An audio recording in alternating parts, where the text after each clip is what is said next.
అఖిల్ శ్రేయా రెడ్డి నిశ్చితార్థం క్యాన్సిల్ అయిన వార్త టాలీవుడ్ లో సంచలనంగా మారింది. నెల రోజుల క్రితమే గ్రాండ్ గా నిశ్చితార్థం చేసుకున్న ఈ లవ్ జంటకు అంత ట్రబుల్ ఏమొచ్చింది అంటూ ఆరాలు తీస్తున్నారంతా. విశ్వసనీయ వర్గాల సమాచారం ప్రకారం అఖిల్ శ్రేయా భూపాల్ ఎంగేజ్మెంట్ క్యాన్సిల్ అవ్వడానికి బలమైన కారణం తెలిసింది. నిజానికి ఈ పెళ్లి శ్రేయా ఇంట్లో అస్సలు ఏమాత్రం ఇష్టం లేదట. వాళ్లు ముందు నుంచి ఈ సంబంధం వద్దు వద్దు అన్నట్టు తెలుస్తోంది. సినిమా వాళ్ల ఫ్యామిలీకి తమ కుటుంబంలోని అమ్మాయిని ఇవ్వటానికి జీవికే కుటుంబానికి ఏమాత్రం ఇష్టం లేదని తెలుస్తోంది. దానికి తోడు అఖిల్ కెరియర్ లో ఇంకా సెటిల్ అవ్వలేదు. తొలి సినిమా కూడా ఫ్లాప్ అయింది. ఈ కారణాలతోనే ఈ పెళ్లికి జీవికే ఫ్యామిలీ అడ్డు చెప్తూ వచ్చిందట.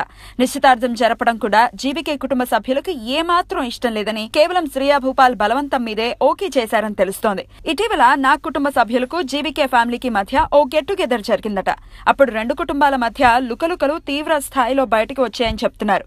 ఆ రోజే నిశ్చితార్థం క్యాన్సిల్ చేసుకోవాలన్న నిర్ణయానికి వచ్చేశారని, మెల్లిమెల్లిగా ఆ విషయం మీడియా వరకు చేరిందని తెలుస్తోంది.